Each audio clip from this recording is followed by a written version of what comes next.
Okay, so let's talk about this case. So we all know the background of it. King Von attacks Quando Rondo. Lil Tim pulls out a gun and kills King Von. A shootout happens. Tim gets shot twice, ends up with a coloscopy bag. King Von dies. Slutty dies. O-Block Louie gets shot in the head. I interviewed him at one point. He's actually in jail right now, allegedly, for shooting Lil Tim. That's the rumor that he shot. That's the rumor, which honestly doesn't make sense to me, because if Lil Tim got off with Stand Your Ground for protecting I think it's protecting Quando, wouldn't Louie get off with Stand Your Ground for protecting King Von? See, I think that's just a false rumor. Well, technically it wouldn't work like that. So usually in Stand Your Ground, if he's part of the group of the aggressors and he's with King Von, well, I see him shooting somebody else. Now, by the way, that kind of mirrors angle that in the Takeoff that they were trying to say, because the guy who allegedly shot Takeoff, who got charged, Patrick Clark, he was saying, well, even though some people who I know got into this argument with Takeoff and Quavo, when I shot, again, most of these, like, it's usually said, if you ever take any self-defense class or concealed carry class, it says a lot of times, well, all the time, the lawyer's gonna go, what you knew at the time. So if in your mind, you pulled that trigger thinking I'm defending someone because of this crazy melee, you don't know that you guys had no plan to go kill somebody, but you think you're defending someone or defending yourself, that's still self-defense. They usually just put everything on the main aggressor. That's how they usually do it. So that's how we could possibly think about that, but we don't know yet fully. Well, the main aggressor is dead. Yeah, which is Von. And that's what I'm saying. At that moment, Louis could have said, I didn't know what was happening. I turned around and I saw this guy shooting my friend, so I pulled out a gun to defend him. That's why I think that no DA is going to take that to trial. Right. If that's the case, but we don't know what it is. Okay, so the shooting happens, right? 2 years goes by, Lil Tim gets out of jail, charges are dropped, stand your ground.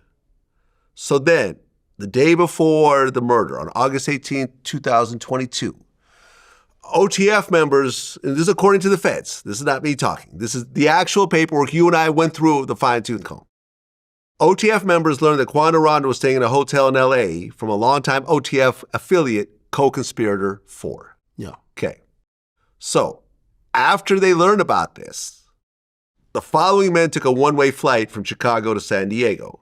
OTF Didi, OTF Boogie, Flocka, and Brown Eyes, who are both allegedly vice lords. Now, all those tickets was purchased with an OTF credit card.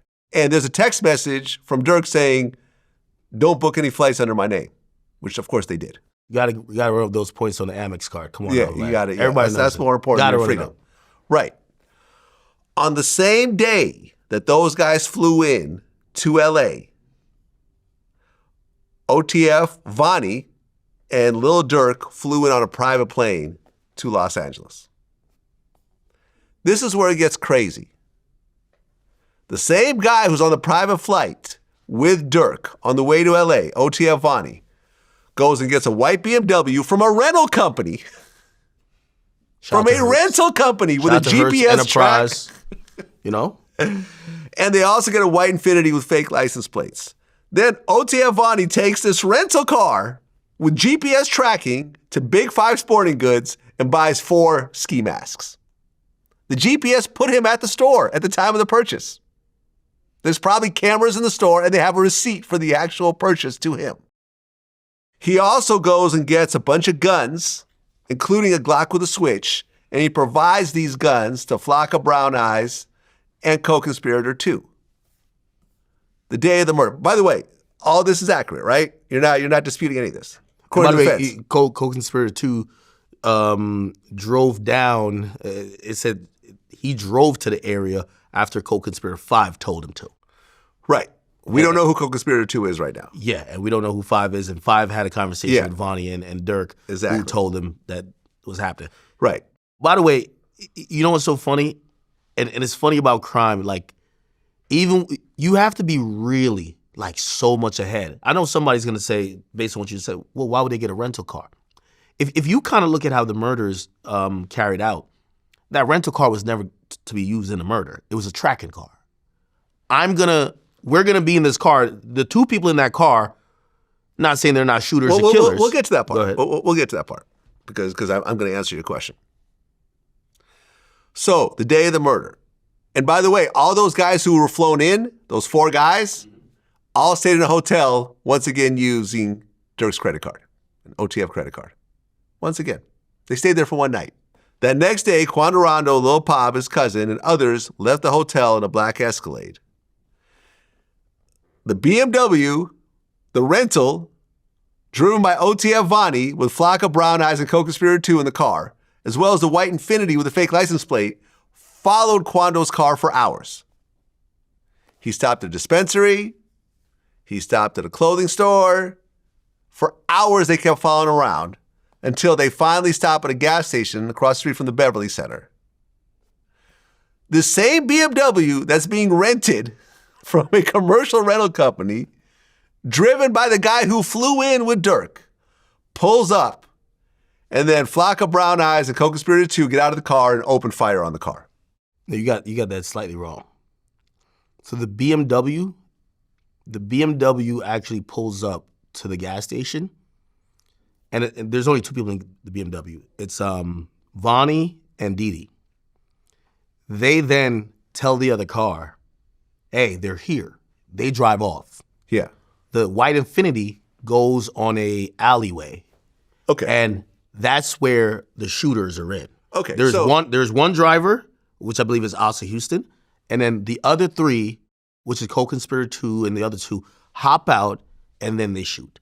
So really, they were trying to be slick in having a car kind of flank them and scout them, but they weren't going to be the car that did the hit. I don't think for a second that Vonnie, who was close enough to Durk, who's flying on a private jet, Didi was the one who recruited the guys.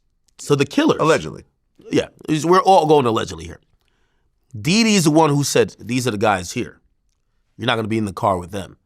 All ties to Durk directly are in the BMW. They never do the shooting. They do the stalking. But they pull up. Yeah, they do. And it's all tracked. Oh, yeah. There's photos of both cars following Quando's. Well, they're thinking Escalade. they're outsmarting the game. So they're thinking, oh, yeah. Well, you can't link us to the it's not a federal, you know how niggas be like, it's not a federal crime to just drive around. I mean, like, but now when they can link that, all y'all hung out at the in and out afterwards. Y'all, right. Yeah. They open fire. Pop dies. Quando's going crazy at this point. They drive off. They meet out at an In-N-Out Burger about an hour later. And according to the paperwork, they talk about the money they're getting paid. It's interesting to see when this all comes out, how much they were actually offered initially and how much they actually got because they got the wrong guy, right? Because Quando was untouched. Still got to get paid the same, I think. Possibly. Hey, listen, I think any smart criminal or criminal leader would realize from the X situation, from the Dolph situation, if you cut a nigga check, he telling on you. Yeah.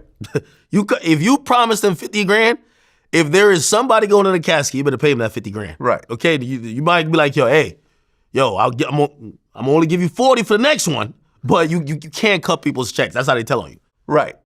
Because here's the thing. A few hours after the shooting, keep in mind, these guys all flew in the day before. A few hours after the shooting, Flocka, Brown Eyes, Didi, and Boogie, and Co-Conspirator 2 book a flight from San Diego to Chicago. By the way, that was how they thought it was smart, right?